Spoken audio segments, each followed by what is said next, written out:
ثم تدخل أول زمرة، لأن الله جل وعلا يقول: وسيق الذين اتقوا ربهم إلى الجنة زمرا حتى إذا جاءوها وفتحت أبوابها وقال لهم خزنتها سلام عليكم طبتم فادخلوها خالدين.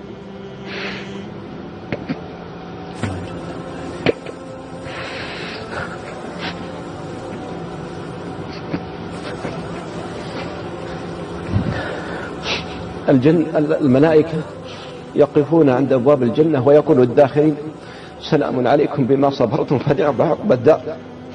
صبرتم على طاعة الله، وصبرتم عن معصية الله، وصبرتم على أقدار الله المؤلمة. سلام عليكم بما صبرتم فنعم. هذا الآن الصبر، هذه عاقبته. وسيق الذين اتقوا ربهم إلى الجنة زمر حتى إذا جاءوها وفتحت أبوابها وقال لهم خزنتها سلام عليكم طبتم فادخلوها خالدين. وقالوا الحمد لله، يثنون على الله في الجنة: الحمد لله الذي صدقنا وعده وأورثنا الأرض نتبوأ من الجنة حيث نشاء فنعم أجر العاملين. وترى الملائكة حافين من حول العرش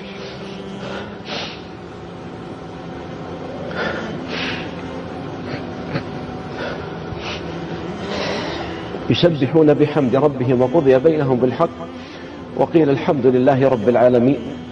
هذا المشهد يسوق المؤمن أن يعمل بطاعة الله، وأن ينهى النفس عن الهوى وعن الغي والزيغ، ولا يتبع نفسه وهواها، ويستحضر دائما هذا الموقف. ثم يدخل الناس في الجنة على قدر أعمالهم، حتى في دخول الجنة على قدر أعمالهم.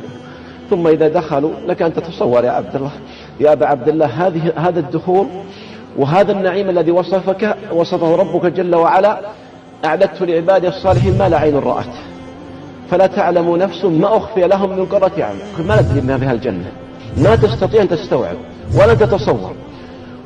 والداخل للجنة يهتدي لقصره ولخيمته أكثر اهتداء لمنزله في الدنيا. سبحان الله.